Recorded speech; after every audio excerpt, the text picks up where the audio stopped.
Ikaw, Kristo, ay sinugo upang sa dukhay magturo, magpalaya sa bilanggo.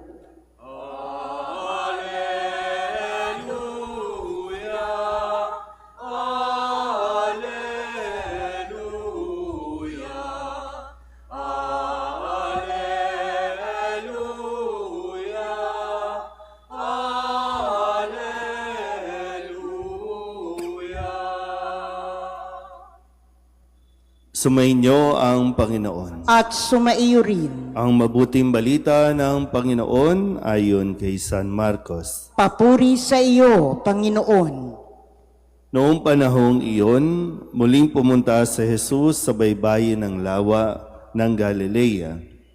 Sinundan siya ng napakaraming tao at sila'y tinuruan niya.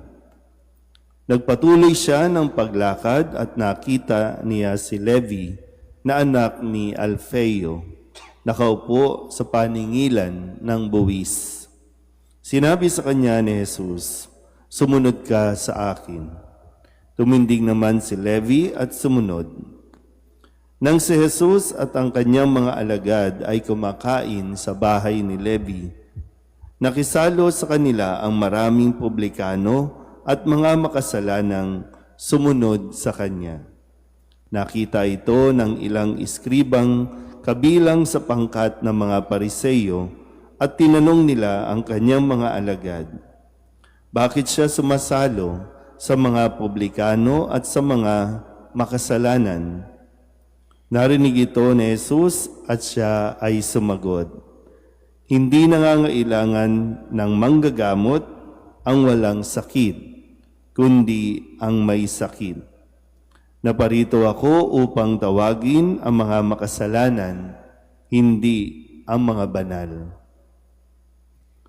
Ang mabuting balita ng Panginoon. Pinupuri ka namin, Panginoong Heso Kristo. Isang magandang maaga po sa inyong lahat. Ngayon po ay Sabado ng unang linggo sa karaniwang panahon at atin pong hinihingi ang gabay at tulong ni San Antonio Abad para atin pong maibigay din ang ating mga sarili sa kung saan tayo tinatawag ng Panginoon. Iba't ibang bukasyon ng pag-aasawa, bukasyon ng pagpapari o pagiging binata at dalaga. Ano man yan, lahat ay may misyon upang ipakilala at ipahayag ang mabuting balita, walang iba kundi ang kaligtasan mula sa ating Panginoong Heso Kristo. So ating pong babalikan ang ilan sa mga salita na ibinigay sa atin para sa unang linggong ito ngayong umaga. Noong Lunes, alalahanin natin mabuti ang sinabi ni Kristo, ang kanyang paanyaya. Sumama kayo sa akin at kayo'y gagawin kong mamamalakaya ng mga tao. Kung saan ito po yung tagpo na tinawag niya ang magkapatid na Simon at Andres at maging ang magkapatid na Juan at Santiago. Sila ay mga mangingisda at sinabi nga na sila mula ngayon ay magiging mamamalakaya ng tao. Hindi na isda ang kanilang uhulihin, ang lalambatin, kundi mga tao upang ito po ay mailapid sa Panginoon. At nung Tuesday o Martes, nakita ng mga tao, ang sabi sa pahayag ni San Marcos, namangha ang mga tao sapagkat nagturo siya sa kanila na parang isang may kapangyarihan at hindi tulad ng mga iskriba. Yun lang pag-anyaya niya, no? Yung pagbukas ng bibig na gagawin ko kayong mamamalakaya, talagang kakaiba na po, no? Yung dating sa isang tao kapag tinawag ka ng Diyos. Dahil sabi nga, kung siya ay magsalita, magturo, may kapangyarihan. Yung merong tinatawag nating kredibilidad. Sabihin nyo nga, kredibilidad. So pag kredibilidad, yung pag nagsasalita ka, ay talagang makikita ng mga tao na totoo dahil ang iyong ginagawa at ang iyong sinasabi ay merong kredibilidad. Hindi pakitang tao lang, hindi pasikat lang, kundi merong dating. Nung Miyerkules, ang sabi naman sa atin, kung saan pinaalala na ang pagpapahayag ng mabuting balita, hindi ito exclusive.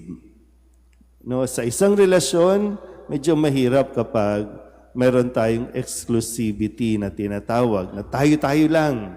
Hindi pwedeng sumali ang iba, hindi pwedeng isali ang iba.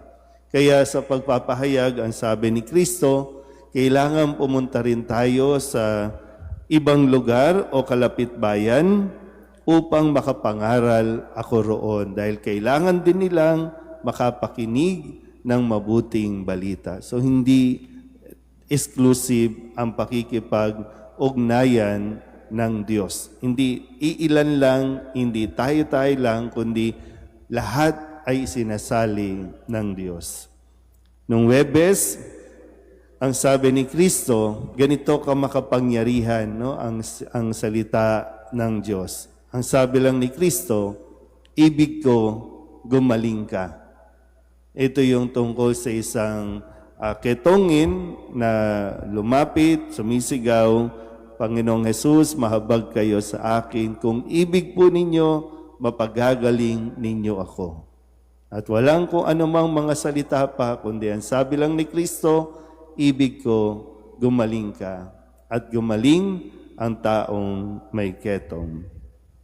Kahapon, Biyernes, isa ring may sakit, isang paralyzed o paralitiko ang inilapit ng 4 na katao kay Kristo. At nang makita ang pananampalatayang taglay ng mga tao, sinabi niya doon sa paralitiko, anak, ipinatatawad na ang mga kasalanan mo. So, unang-una, ginagamot ni Jesus ay ang sakit nating panloob, yung spiritual. Yun yung masigit na kailangan palakasin. Kapag ang isang tao malakas ang kanyang spiritual, malakas din ang kanyang magiging physical o pangangatawan. Pero ito nga po, paano napapagaling ang spiritual? Sa pagpapatawad ng kasalanan. At ngayong Sabado, pinaalala sa atin na parito ako upang tawagin ang mga makasalanan, hindi ang mga banal. Tandaan natin mabuti, ang pagtawag ng Diyos, hindi tayo tinatawag ng Diyos dahil mababait na tayo.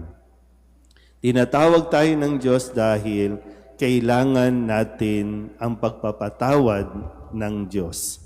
Nga lang, sabi nga, no, paano mo pagagalingin ang taong may sakit kung siya mismo hindi nininiwala na may sakit siya?